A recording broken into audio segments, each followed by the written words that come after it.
just want to say happy Juneteenth.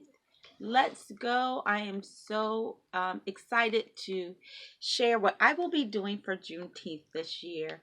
If you are not celebrating, I so encourage you to do so.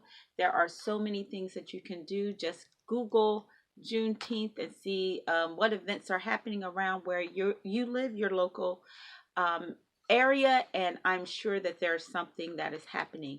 So happy that Juneteenth is now a national holiday.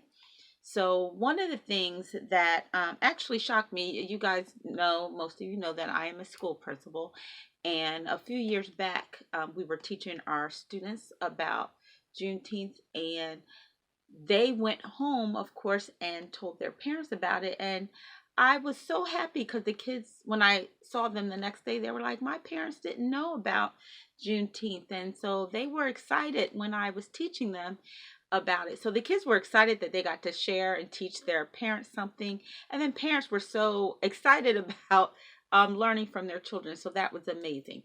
So I do have a couple of tips of ways that you can celebrate Juneteenth. So one, and I'm going to link a video to this later at the end of this video, but this book called Juneteenth is amazing. I read this to my students, and I also have a video of me reading it. It's called Juneteenth, a children's story, and it is written by Opal Lee. I had the pleasure of meeting her, and if you don't know who she is, I want to get a close-up on her.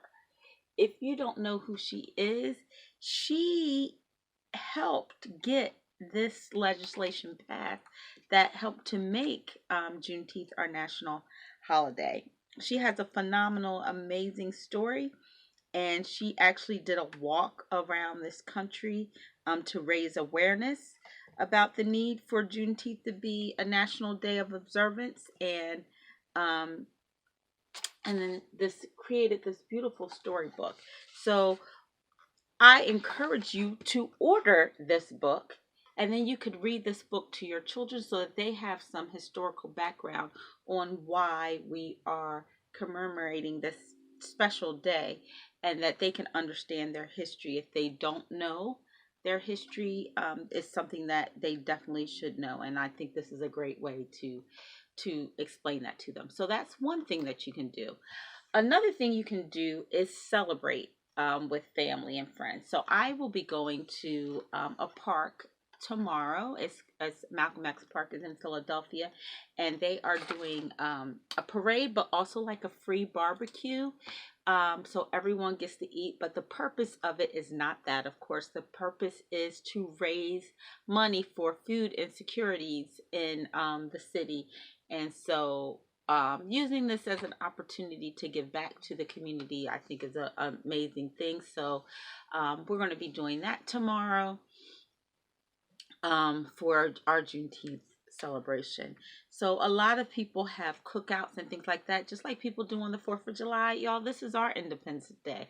So I encourage you to have those cookouts, pull out your Juneteenth shirts, wear your red, black, and green, and just celebrate, remember the struggles of our ancestors, honor and remember those that went before us and that sacrificed for us, so that we can enjoy the freedoms that we do today. So it's so very important that we not forget our history. I love history. It was one of my favorite subjects when I was in high school. I majored in Afro-American history in college because I love history so much, and it really saddens me that we don't know our history, that our children are not being told our history. One thing I loved about my grandparents is that they always told stories, and I love this listening to them. And they told stories about Georgia, that's where they were from, about the South, and it really gave me an appreciation for where they came from, where I came from. They're my ancestors, and of our family's history. So that was very important for us. My father was a huge Black Power, Black history man.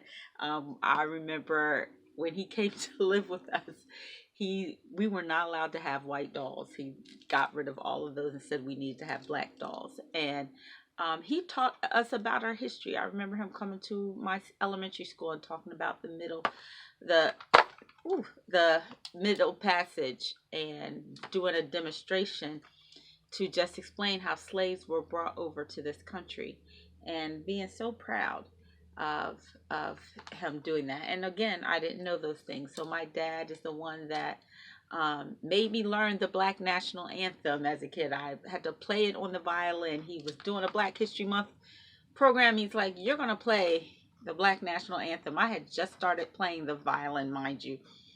Brought me the music for it, and I had to figure out how to play it, and I did, and I played that Black National Anthem.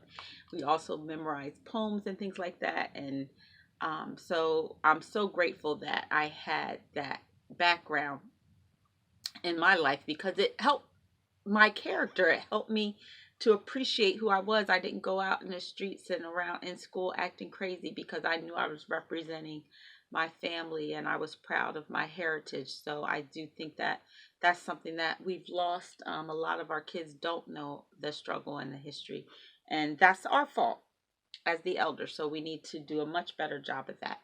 So again, happy Juneteenth, June 19th. I hope you are celebrating. Please share in the comments what you're doing for Juneteenth. Would love to hear how you celebrate and how you are passing on our beautiful culture, our hard culture, our story to the next generation, because that's always a fight of people always trying to quiet our story. So yeah, I want to hear what your stories are.